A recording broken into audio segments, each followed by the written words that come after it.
Bonjour la famille, j'espère que vous allez tous très bien.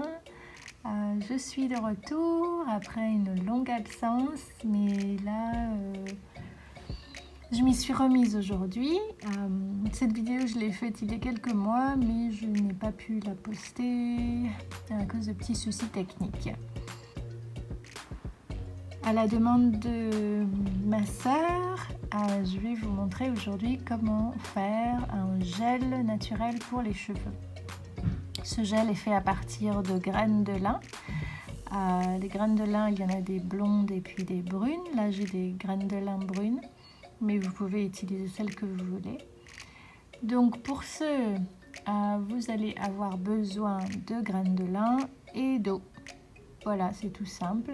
Si vous voulez le faire un petit peu plus compliqué, à la fin, je vous montre ce que vous pouvez ajouter ou comment moi je le fais.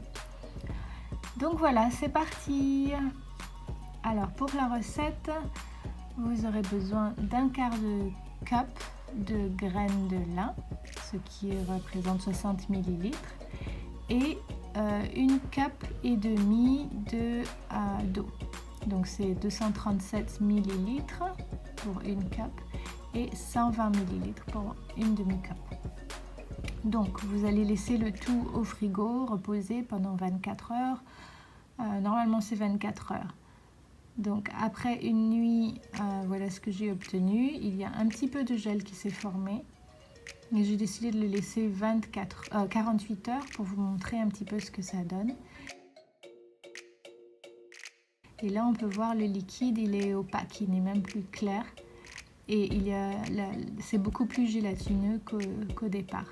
Donc il y a des gens qui utilisent le gel à ce stade-là. Ils s'arrêtent à ce stade-là.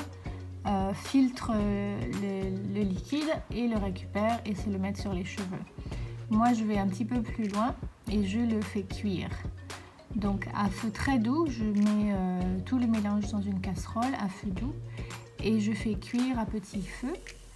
Ça commence à mousser au départ et on peut voir qu'il y a encore un peu plus de gel, mais c'est pas tout à fait ça. Donc je crois que j'ai cuit à peu près 15 minutes. Mais vous voyez la consistance, je ne me suis pas vraiment chronométrée, donc il faut regarder la consistance du gel. Et là, vous pouvez voir que c'est vraiment très gélatineux. Donc à ce stade-là, je me suis arrêtée. J'ai laissé refroidir pour ne pas me brûler les doigts. Et puis ensuite, je fais passer tout dans un sac à lait végétal qui est en fait de la tulle. Donc je mets mon liquide et puis je fais passer et puis ensuite il faut presser. Ça prend quand même beaucoup d'énergie et de temps. J'aurais dû le faire par petite quantité, mais j'avais vraiment envie de tout faire d'une fois. Enfin bon, je me suis rendu la vie plus compliquée, mais si vous le faites par petite quantité, c'est beaucoup plus facile à presser. Donc voilà, j'ai pressé mon sac à lait et j'ai récupéré tout le gel. Vous voyez comment c'est bien gélatineux là. Donc voilà, après ça, voilà, j'ai mon gel qui est refroidi, j'ai de l'aloe vera dans la bouteille marron, c'est de l'aloe vera que je fais moi-même, donc c'est facile à faire, c'est juste de l'aloès, une plante d'aloès, que vous enlevez la peau et puis vous passez tout au mixeur et vous faites passer au chinois pour récupérer juste le liquide. Et je les mets dans des bouteilles sombres pour qu'ils ne s'oxydent pas ou ne s'abîment pas avec la lumière. Je mets la bouteille au frigo pour le conserver.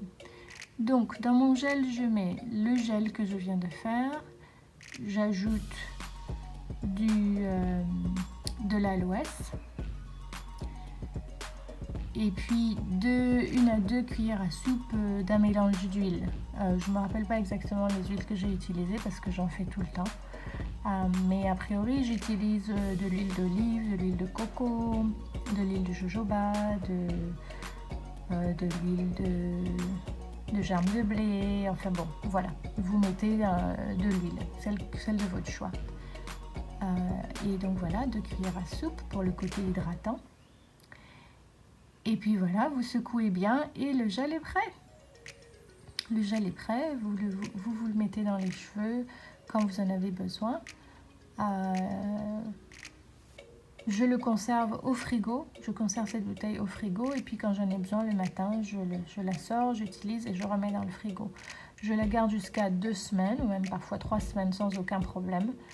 Pour vérifier, vous sentez, hein, si l'odeur vous semble âcre et plus bonne, ben, vous le jetez et puis sinon ben, vous continuez. Ce qu'on peut faire également, c'est de faire beaucoup de gel de lin et puis se les mettre dans des en petits cubes de glaçons. Et puis quand on en a besoin, on sort juste cette quantité-là, comme ça on n'a pas besoin d'en faire toutes les semaines ou toutes les 2 semaines. Et voilà. Et puis ben, le résultat, vous voyez, sur mes cheveux, ça donne vraiment le côté craquant du gel, quoi. Hein. Si vous plaquez les cheveux ou juste former des boucles, ça vous donne vraiment le côté craquant. Et tout ça sans aucun produit chimique qui, comme je vous l'avais dit dans une vidéo précédente, tous les produits chimiques, tout ce que vous mettez sur la peau ou sur le crâne, ben, vous le mettez à l'intérieur de vous. Donc si vous ne pouvez pas le consommer, ne l'utilisez pas. C'est ce que je fais moi. Donc voilà, j'espère que ça va vous aider et puis on se dit à la prochaine. Si vous avez des questions particulières, des vidéos que vous voulez que je fasse, eh ben, n'hésitez pas à me le demander dans les commentaires. Et puis comme d'habitude, likez et puis partagez et abonnez-vous. Merci et à la prochaine.